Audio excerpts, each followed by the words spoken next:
Welcome back. Our next guest is the author of The Past Life Perspective, Ann Barham, joining us. And she was just telling me this is a collection of stories that you've been told. Is that right?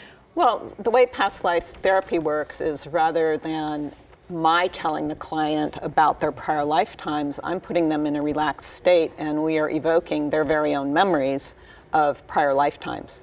So the book is a collection of stories from clients who've come in with a vast range of issues, anywhere from physical problems to relationship problems to attitudes and beliefs that are holding them back.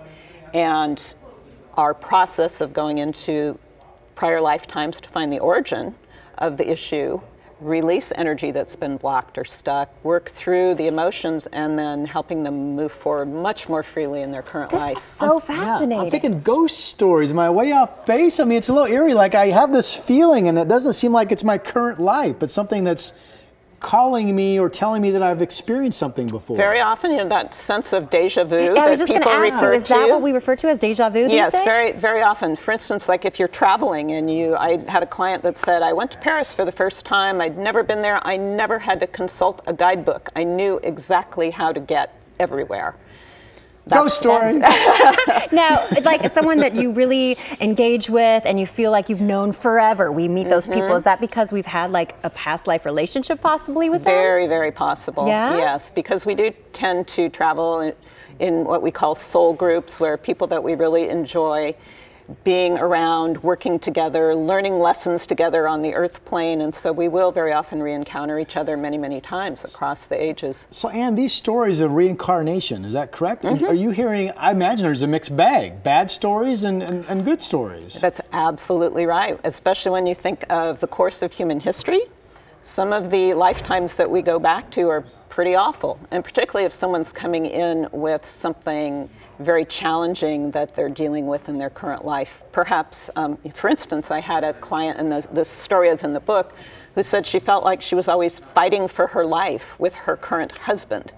And she couldn't figure out what this dynamic was all about. And we went back to a series of lifetimes where they had indeed been together before, caused each other's death. The same couple? The same actual two people? Yes, but in one lifetime, she was the husband and he was the wife, and in another lifetime, he was her father-in-law and she was a man, and caused his death. How many lifetimes typically does someone have to get to experience? I'm really tired, so I'm thinking double digits. You've had here. too many, right?